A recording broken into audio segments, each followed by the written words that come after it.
Fala galera, Bruno Duarte aqui na área com mais um vídeo novo para vocês. Nas cirurgias que vocês entram, ou até mesmo em casa, quando você faz um cortinho na pele, a gente coloca um curativinho para parar de sangrar, certo? Mas você já se perguntou de onde surgiram os curativos? Não? Então se liga aí que essa história é bem legal, tá bom? Mas antes, solta a vinheta.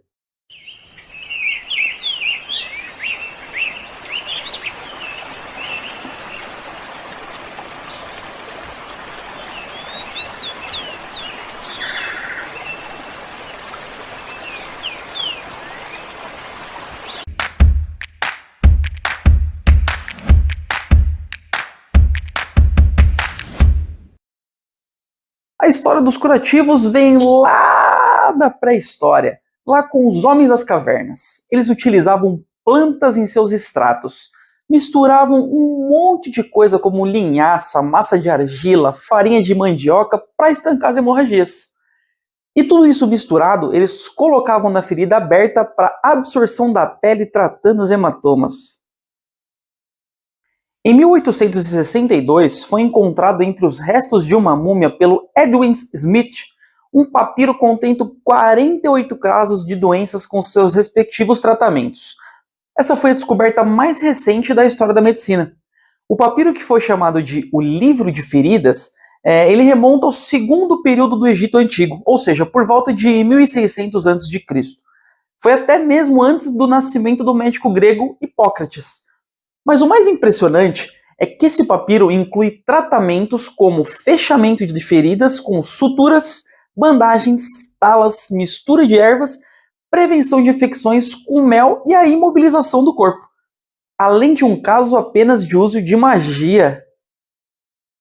Bom, por volta de 2700 a.C., os egípcios utilizavam produtos que nos dias de hoje seriam um tanto quanto esquisitos. Esses produtos eram derivados de produtos aparentemente absurdos como urina humana associado a orações e sacrifícios. Mas que loucura, né, galera? Imagina, você tem uma ferida, aí você vai no médico e o médico vai, escreve a receita e passa assim. A receita é urinar na ferida, depois fazer uma oração e um sacrifício. Os chineses, por exemplo, em 2800 a.C., foram os primeiros a relatar o uso do mercúrio como antissépticos para feridas. E quando falamos dos gregos, chegamos ao clássico A Ilíada, escrita por Homero em 800 a.C., e que descreve o tratamento de 147 feridos militares, utilizando práticas de cauterização de feridas com ferro quente. Essa foi uma época complicada, pois a taxa de mortalidade era altíssima. Já na era cristã, Celsius, em 200 depois de Cristo, classificou os tipos de feridas, tratamentos e descreveu os sinais inflamatórios. No período medieval, por exemplo, Galeno, que era médico do grande imperador Marco Aurélio do século II depois de Cristo, ele classificou a teoria da secreção. E nessa teoria, ele acreditava que a formação da secreção era fundamental para a cicatrização. Já os médicos árabes foram os inventores do gesso. Agora chegamos na era do misticismo. Temos a teoria dos miasmas. Nessa teoria, os corpos deviam ser incinerados e após isso deveriam ser feitas a defumação do local com incenso. Assim se tirava aquele cheiro horrível. Já Teodorico de Luca e Henri de Mondeville observaram que havia a diminuição da formação de secreção e aumento da cicatrização quando eles utilizavam panos embebidos com arnica e vinho nas feridas. E não podemos deixar de lembrar da história do tratamento das feridas de Hipócrates em 300 a.C. Hipócrates ele é considerado o pai da medicina moderna e foi o primeiro a implementar os princípios da asepsia no tratamento das feridas. Nos próximos vídeos, a gente vai falar sobre asepsia, antiasepsia, para a gente saber essa diferença, tá bom? Não perde. Infelizmente, com a evolução dos tempos, começaram as guerras mundiais. E com a Guerra da Crimeia, foi onde começou o uso da pólvora e as feridas começaram a ficar um pouquinho mais complicadas, como por exemplo as amputações.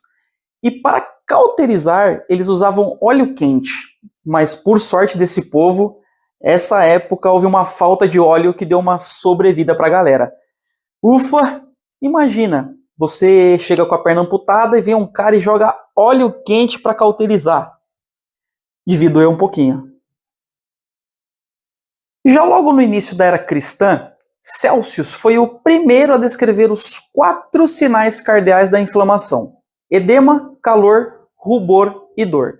Além disso, Celsius também defendia processos importantes para que a cicatrização da ferida pudesse ser bem-sucedida, como a remoção de corpos estranhos antes do fechamento, a sutura das feridas recentes e o desbridamento das feridas contaminadas. Continuando com o início do século X, Albucaces, um famoso cirurgião da época, divulgou os 4 métodos para controle de uma hemorragia: cauterização, secção do vaso, ligadura e o uso de soluções hemostáticas aplicadas em compressas que eram amarradas sobre as feridas. E foi Chauliac, no século XIV, que propôs os 5 princípios para o tratamento de feridas: remoção de corpos estranhos, reaproximação das partes separadas, manutenção de sua aposição e conservação dos tecidos e tratamento das complicações. Já no final do século XVIII e início do século XIX, os avanços da química levaram a diversas descobertas, incluindo compostos de cloro e iodo, que passaram a ser utilizados para limpar materiais médicos e a pele.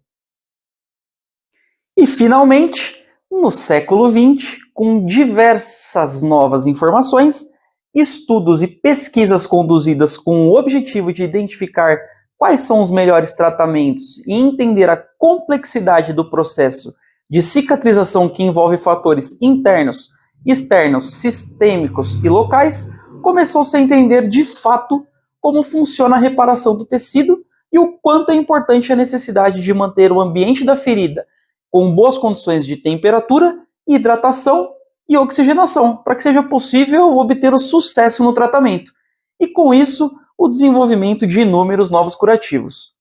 Gostaram do vídeo? Pessoal, não se esqueça, curta, comenta, compartilha, isso é importante para o crescimento do canal, beleza? Até o próximo vídeo, valeu, tchau, tchau!